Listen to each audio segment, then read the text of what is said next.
Professor Beard, what's the secret to getting people interested in the Romans, in ancient history?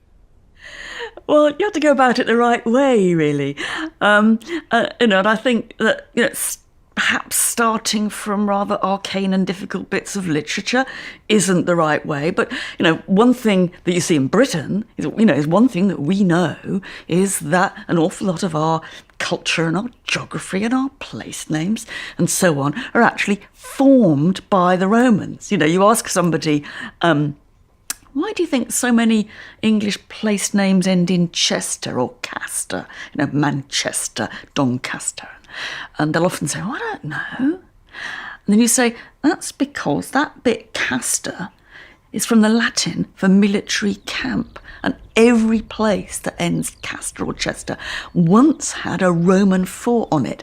And I've got a pretty 99% success record with getting people interested after that. Because suddenly it is a question not of these remote people who wrote some literature that you probably suspect would be boring.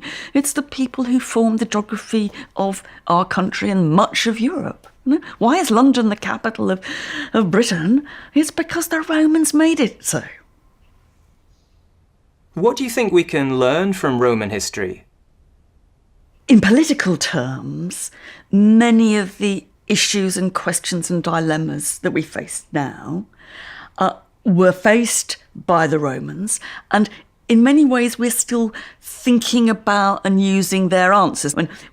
One classic example of that is a famous incident in Roman history in 63 BC, where there's a terrorist plot in the city of Rome to assassinate the political leaders, to torch the city, and to take over. A revolution.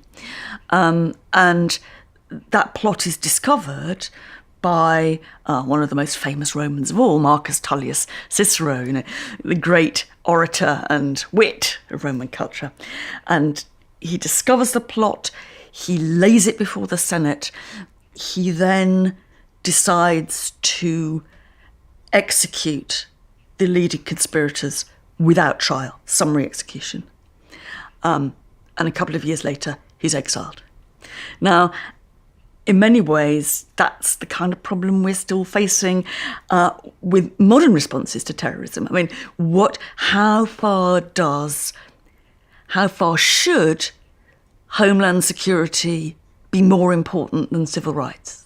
What about those people in Guantanamo Bay without trial? Where does the boundary come between the safety of the state and the liberty of the citizen? Now, the Romans were debating that in the 60s BC, and in many ways we're debating it along the same terms, and in part we've learnt from how they debated those rights and wrongs.